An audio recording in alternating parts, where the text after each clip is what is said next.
दोस्तों, मैं अमोल कासर आपका स्वागत करता हूं। दोस्तों, आज के लेक्चर में एक नए क्वेश्चन के साथ हम डील करने वाले हैं और समझेंगे कि उसे कैसे लिखना है अगर वो पेपर में आ गया तो। क्वेश्चन ये था, 2 बार ऑलरेडी आपके एग्जाम में आ चुका है। एक बार 2 मार्क्स के लिए आया था और एक बार 5 मार्क्स के लिए आया था। क्वेश्चन ये है, distinguish between void agreement and illegal agreement. चलो बताओ तो क्या बता पाओगे आप? सर, वॉइड अग्रीमेंट थोड़ा बहुत हम फेंक देंगे और इलीगल अग्रीमेंट भी फेंक देंगे, हमारे 3 लाइन में आंसर आ जाएंगे, दैट्स इट। नहीं ना, नहीं चलेगा। देखो, वापस अंडरस्टैंडिंग अपनी जगह पर, रिस्पेक्ट है मालिक, लेकिन पास होना है तो लिखना पड़ेगा। लिखना कैसे, चलो देखते हैं। आपको सिर्फ पेशेंस चाहिए, आप सिर्फ मुझे टाइम दो। आई नो कि मेरा सेकेंड लेक्चर थोड़ा लेंदी हुआ था बिकॉज मैंने कंपैरिजन बताया था मॉड्यूल और इस चीज में आपके, जो मैं आपको ये नोट्स बता रहा हूं, राइट। लेकिन आपको कितना मतलब ना कि कितना कम से कम इसमें लिखना है और टू द पॉइंट आंसर लिखना है, वो मैंने आपको बताया था। अब यहां पे हम शुरू करते हैं, distinguish between void agreement and illegal agreement. जैसे हर लेक्चर में मैं कहता हूं, शुरू करने से पहले कुछ सेक्शन आपके रिवाइज करा दूं जो हमने पिछले क्वेश्चन में फर्स्ट लेक्चर में किए था, आई थिंक सो। बताओ, सेक्शन 2 सबसेक्शन H किसका था? As per Indian contract act 1872 contract का। सेक्शन 2 सबसेक्शन H याद रखो, पेपर में बराबर याद आ जाएगा। सेक्शन 2 सबसेक्शन E बोलो तो किसका था? एग्रीमेंट का था, यस और नो, राइट। और B, I think subsection B देखा था आपने, प्रॉमिस का। ओके, एक बार चेक कर लो, देखो, राइट। और एक बार दिमाग में वो चीज होनी चाहिए। आज वैसे एक सबसेक्शन के साथ हम डील करने वाले हैं। लिखना कैसे, शुरू करते हैं मालिक। Distinguish between void and illegal agreement, पूरे डिस्कशन होगा, मैं आपको पॉइंट टू पॉइंट बताऊंगा, समझाऊंगा, और आप भी नोटबुक लेके बैठो, लिखना है। ओके, अकॉर्डिंग टू क्या मालिक? According to section 2 subsection G of Indian contract act 1872, an agreement an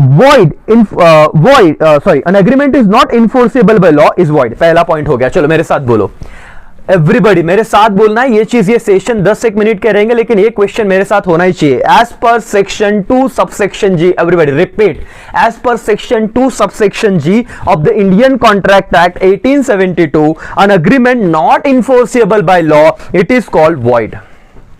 I repeat, as per section 2 subsection G of the Indian Contract Act 1872, an agreement not enforceable by law, it is called what? Void। क्या पहले आपने void agreement की बात कही क्या? Everybody, yes or no? आगे, both the agreements are not enforceable by the law court। वो void हो या illegal हो, void agreement तो आपने बोला, लेकिन illegal भी क्या नहीं होती, law के हिसाब से enforceable नहीं है। आगे, the point of distinguish however of both the agreements can be made on the following basis। तो इसको distinguish कैसे किया जाए? क्योंकि जैसे नॉट इन्फोर्सेबल वाला वॉइड है, वैसे इलीगल भी तो नॉट इन्फोर्सेबल है। अब डिस्टिंग्विश कैसे करें? चलो, क्या पहले आप इस पैराग्राफ तक सेक्शन से डन थे क्या? लिखते वक्त क्या इतना लिखोगे क्या शुरुआत में? अब पहला डिस्टिंग्विश का पॉइंट लिखना मालिक, क्या? स्कोप। एवरीबॉडी क्या लिखोगे? स्कोप। चलो, pay attention everyone. An illegal agreement is always void, while a void agreement is not always illegal, being void due to some other factor. That is, an agreement in which the terms of the agreement are uncertain. Okay, sir. 2 बातें सुनो ध्यान से। Illegal agreement हमेशा void होगी क्योंकि illegal agreement भी enforceable by law नहीं है। एवरी इलीगल अग्रीमेंट क्या है? वॉइड है। बट क्या हर वॉइड अग्रीमेंट इलीगल हो सकता है क्या? Answer is no sir. मैं चांद तारे तोड़ के लाऊंगा, अनसर्टन, मैं तुमको ना कुछ तो पैसे दे दूंगा, कुछ तो पैसे, फिक्स नहीं बोला कि 10 रुपया दूंगा, 20 रुपया दूंगा, अनसर्टन। तो ये अनसर्टेनिटी वाले, क्योंकि आपने देखा था कि ऑफर एक्सेप्टेंस और बहुत सारी बातें आपने पढ़ी थी कि कैसे कॉन्ट्रैक्ट बनता है। अगर कुछ भी एम्बिग्विटी रही, अनसर्टेनिटी रही, तो कॉन्ट्रैक्ट क्या हो जाता है? वॉइड हो जाता है। लेकिन क्या इलीगल होता है क्या? नहीं सर। खून करना इलीगल है, गांजा चरस बेचना इलीगल है, लेकिन सर मैं किसी से कॉन्ट्रैक्ट कर रहा हूं, बोल रहा हूं मैं आपके लिए चांद तारे तोड़ के लाऊंगा, not illegal, void, uncertainty, right. ऐसे बातें या बोलो ना कि हो नहीं सकता, अनसर्टेनिटी तो छोड़ दो, ऐसा हाइपोथेटिकल बातें कर रहा हूं इमेजिनेशन में जो हो नहीं सकती, तो ये क्या हो जाएगी? वॉइड हो जाएगी। बट इलीगल और वॉइड में फर्क है। पहला पॉइंट स्कोप का लर्न हो गया क्या? An illegal agreement is always, underline करना, इसको लिखना है आपको, always void, while void agreement is not always illegal, being void due to some other factors। हो सकता है कुछ और फैक्टर की वजह से void हो जाए एग्रीमेंट। पॉइंट 1 डन क्या? एवरीबॉडी यस और नो? हाँ मालिक, समझा। आगे जाते हैं, effect of collateral transaction.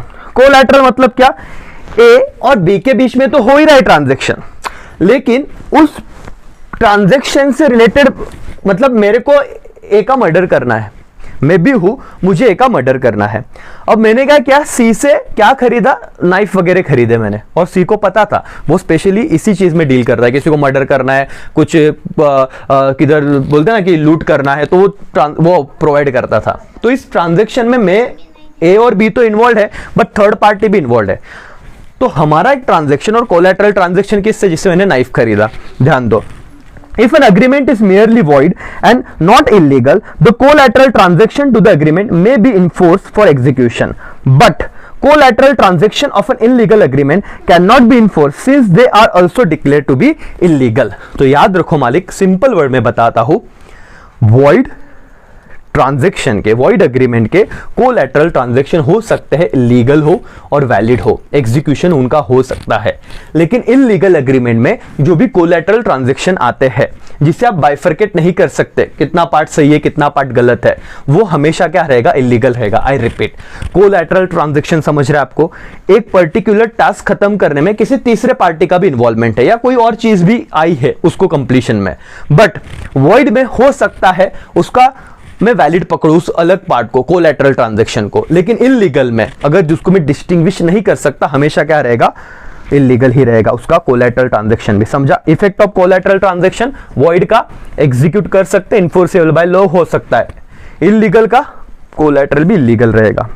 Punishment, 2 he point बचे, देखो ये भी आपको पूरे मार्क्स मिलेंगे हमारी, धीरे धीरे जा रहा हूं, और मेरे सेशन ऐसे नहीं कि मैं आपको रटवाना है, फटाफट मैं जितना आराम से बात कर रहा हूं उतना नंबर ऑफ टाइम आपका रिवीजन हो रहा है, जितने नंबर ऑफ टाइम मैं बता रहा हूं। Next point is punishment. illegal agreement are punishable under the Indian law while void agreement are not। समझ लो भाई, illegal agreement punishable Indian law के अंदर, void agreement are not। मैंने मर्डर करना, मैंने बैंक लूटने का मैं प्लान बना रहा हूं, मेरे को किधर बॉम्ब ब्लास्ट करने का है प्लान बना रहा हूं, मुझे गांजा चरस बेचने का है प्लान बना रहा हूं, तो अगर ऐसे कुछ इलीगल काम किए पनिशेबल है, जेल में डाल देंगे। लेकिन वॉइड एग्रीमेंट डायरेक्टली कोई पनिशेबल ऐसे आईपीसी के इसमें कोई पर्टिकुलर सेक्शन में जो यहां पे दिया है भाई कि आर नॉट पनिशेबल, थोड़ा बहुत उसको रिम्बर्समेंट, रेम्यूनरेशन, कंपेंसेशन दे देना पड़ेगा।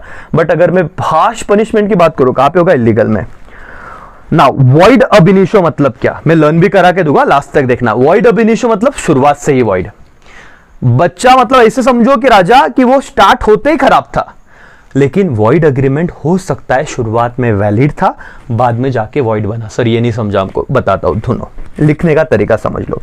Illegal agreement are void from the very beginning, इतना पॉइंट समझा आपको, शुरुआत से ही वो क्या रहेगा, वॉइड रहेगा।